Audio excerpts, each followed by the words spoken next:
Listen to this. If I told you a former white-collar boxer could knock out an Olympic medalist, most would call me crazy, maybe even delusional. But heavyweight contender Fabio Wardley went out and proved it could be done. They call this round 13, they're taking it where they left off, and down goes Clark! Shoot, Rams! He does it good! Boxing history has always had fighters with limited technical skill, but absolute soul-destroying power within their fists if they happen to land. And Wardley fits that mold to a degree, but in my opinion he's shown more to his game than just raw power, as beneath this power lies underrated boxing IQ and surprising composure for someone who never came through amateur ranks. So in today's breakdown, I want to look at how Wardley went from complete obscurity to fighting among the top contenders in the heavyweight division, while looking at the underrated aspects of his style. So on that note, let's get right into it.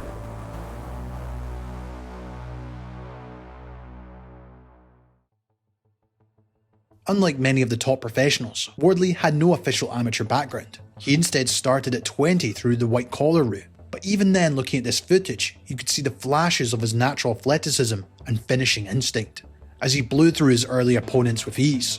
And after only 4 white-collar fights in about a year, Wardley decided to turn pro. And after picking up some wins in his first 2 years, he would be soon signed up by former heavyweight contender Dillian Whyte, who helped guide a lot of his early career. And without the experience of dozens of amateur bouts, Wardley had to learn fast. Every fight became part of his education. He also gained crucial experience sparring top names such as Whyte, Tyson Fury, Joshua, and even the undisputed champion Alexander Usyk. I dove in at the deep end basically. I just jumped in with all the sparring partners I could find, like Tyson Fury, Dylan, Derek, and Usyk as well, and just got all the experience I could and just kind of put that together. When the odds are stacked against you, sometimes you have to bet on yourself, and that mindset has been key for Wardley's rise, from proving pundits, fans, and other contenders wrong that he is the real deal. So I wanted to take that and I went back to that kind of ego and that competition thing. I was like, okay, take your ABA guy, like you take your decorated amateur, your guy that's done this, he's supposed to be like the kind of epitome of clean boxing, blah blah blah, and I will outbox him. I will ping him with a jab and I'll poke him and move him and he'll barely touch me, and I'll show you that I can do that, and not only me but other white collars can do that, and just because you come from white collar doesn't mean all the things you're already attaching to it. And that's how I took it. So now let's take a closer look at how his style has evolved over the years. Starting the sport so late, Wardley had a lot of ground to make up in fighters who'd been training since childhood. But his natural athleticism and coordination have allowed him to bridge that gap fast, alongside his willingness to learn. I'd personally describe Wardley as a boxer-puncher with an unorthodox edge. He often fights with that low guard, which adds variety and unpredictability to his attacks. Offensively, he likes to work behind his jab and use it to set up the big right hand, of course. He also targets the body well, mainly to draw out reactions and open up opportunities upstairs later in the fight. Another key part of his game is the use of feints, constantly twitching, using the lead hand, or quick shifts with his upper body to make opponents hesitant. When you combine that with his knockout power, it keeps them guessing and reluctant to commit.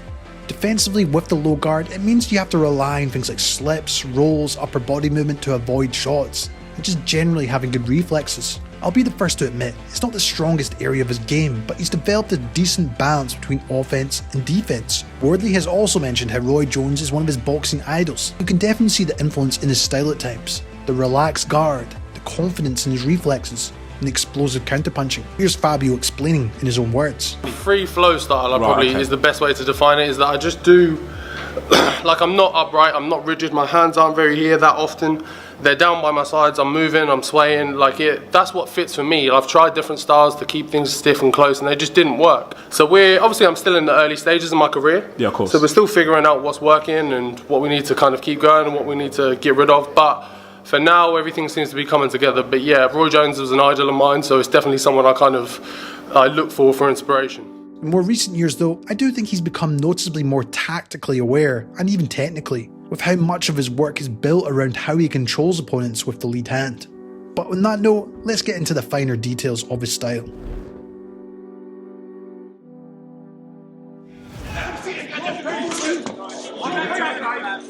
That's a good shot from Wardley there. Good lead hand and another one. Just made Adelaide take a backward step. As much as people talk about Wardley's power punches, it's actually his lead hand that is the real key to everything he does in my opinion, often keeping it low and using constant feints and small movements to disguise it when he's about to attack. You'll see him use that swaying motion with his lead hand, something fighters like Roy Jones Jr. and Tommy Hearns also used. But there's a purpose behind it. That motion creates an unusual rhythm at times, and makes it hard to predict when or where he'll strike from. It lets him mix feints, with subtle hand position changes to hide his intentions and keep his opponents guessing. He also can use the lead hand to probe and control the distance, which at times can act as a barrier that his opponents must get past, while occasionally will shoot stiff jabs off it from the same position. Wardley just dipping his knees there and trying to rip to the body.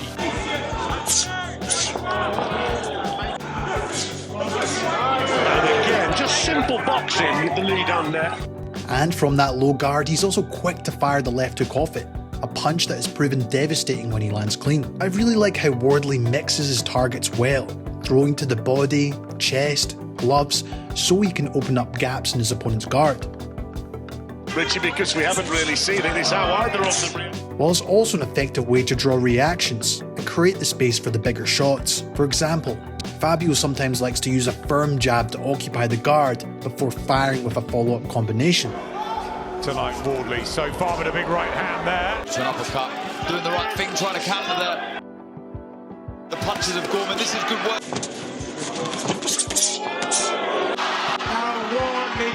Wardley goes on the attack once again, gets through with that right hand. Or even a quick slap hook to knock the opponent's hand aside to clear the path for the right hand, especially when opponents have a rigid high guard.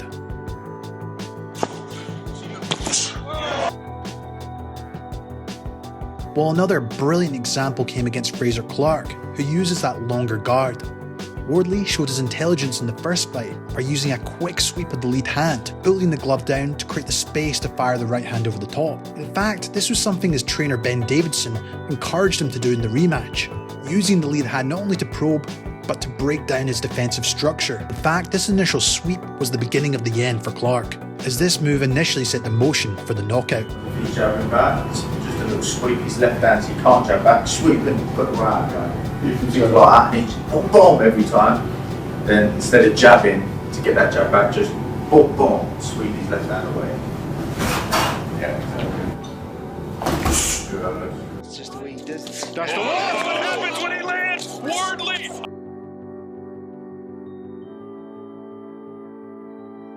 But overall, the lead hand technique might not be his textbook to some. He's clearly put in the work to develop it over the years. For me, that timing, rhythm and confidence in his use of the lead hand makes him far than one-dimensional than most people assume.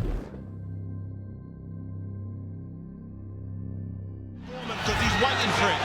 We've seen this in the career. Now of course, Wardley's most dangerous weapon is his right hand. As mentioned earlier, he usually sets it up through the lead hand, often throwing it as a looping overhand or rear hook, and the angle and timing make it unpredictable. Fabio often likes to use a throwaway jab by probing the shot first to occupy the guard, creating an initial distraction, which then helps him generate the power through his body weight transfer and rotation into the punch, often giving it everything. While he also mixes up the target, sometimes he'll go to the body with it, helping to keep opponents guessing so he can go upstairs later on in the fight.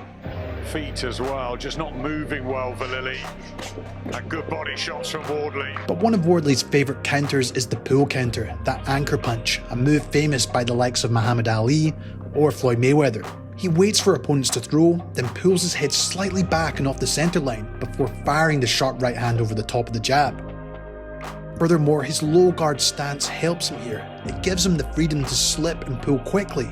It's risky, but the payoff is huge when he lands clean. Another thing he likes to do often is timing his opponents with the overhand right as he slips to his left. Looking for the overhand right there, Wardley.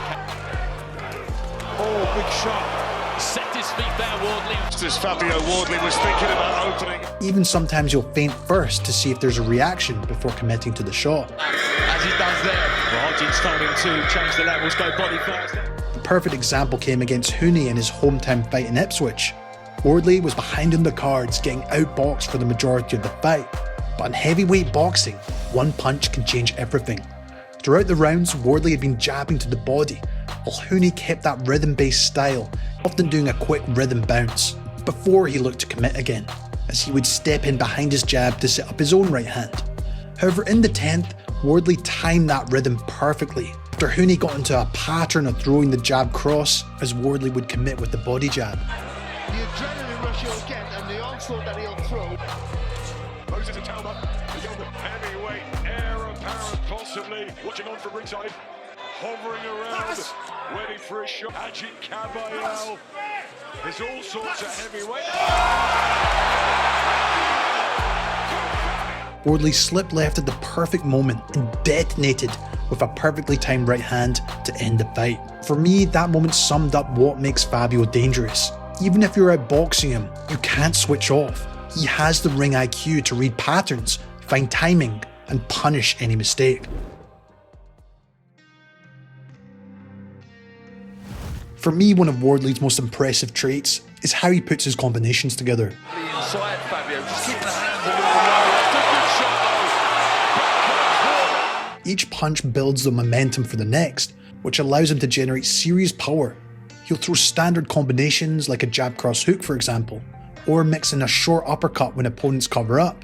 Each shot flows naturally into the next through leverage and weight transfer. At times his punch can look wild, which leaves him wide open, but because of the force he throws with, opponents often freeze after taking the shot, even if they block it, and the moment they stand still or stop reacting, it gives them a window to land the next punch clean. However, I will say in recent years he's shown better composure and balance when attacking, even during the flurries.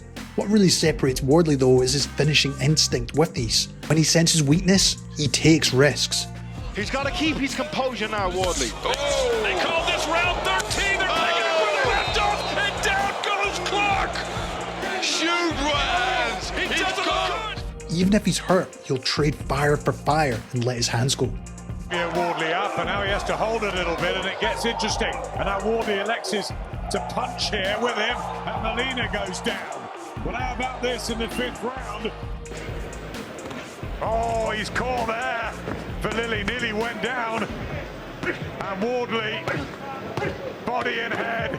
And the referee's going to have to take a close look at it. More often than not, something gets through, and that killer instinct makes him dangerous against technically superior opponents who hesitate in exchanging with him. And so far, that approach has worked in his favour.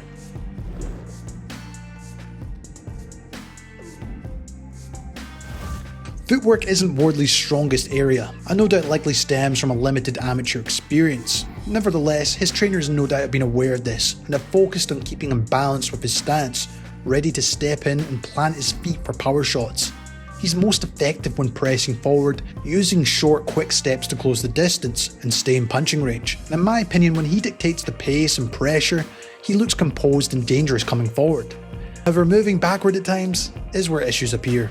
Against opponents with fast jabs and quick footwork coming into range, he can often get caught trying to reset his stance or even squaring up as he's pushed back to the ropes. What I've noticed is fighters that do push towards him and smother his space have had moments of success. In particular, at times in the first fight with Fraser Clark and his fight versus Hooney for example. However, give him the space to set his feet, that's when the danger begins. And once he's planted, every shot carries fight-ending potential to destroy your world.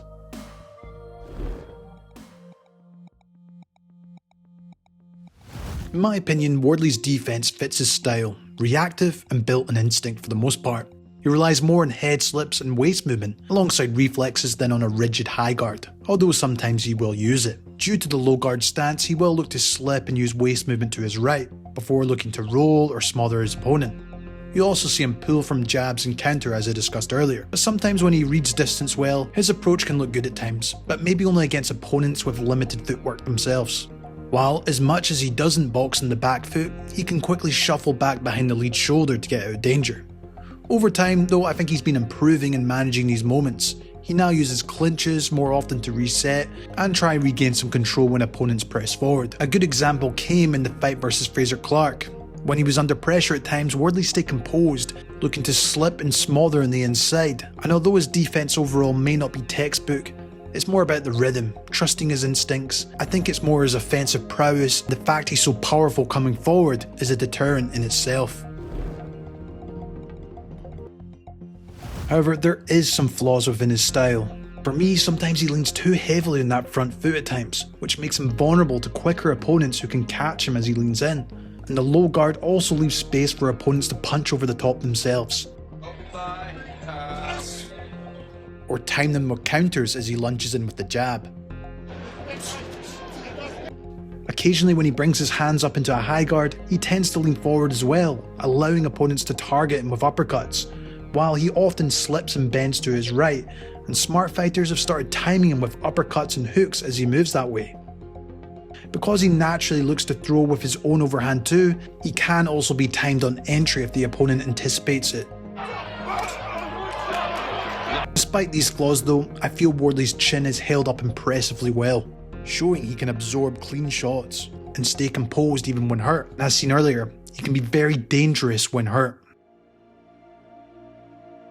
From white collar shows to headlining bouts in arenas and stadiums, Fabio Wardley's rise has been steady but built on personal belief, power and adaptability. He might not have the amateur background or polish of many fighters, but he's made up for it through his athleticism, timing, drive and willingness to learn the sweet science. Even to this day, I feel Wardley is still learning, but every fight he shows another layer of development, smarter setups, greater composure, better defense and mental toughness.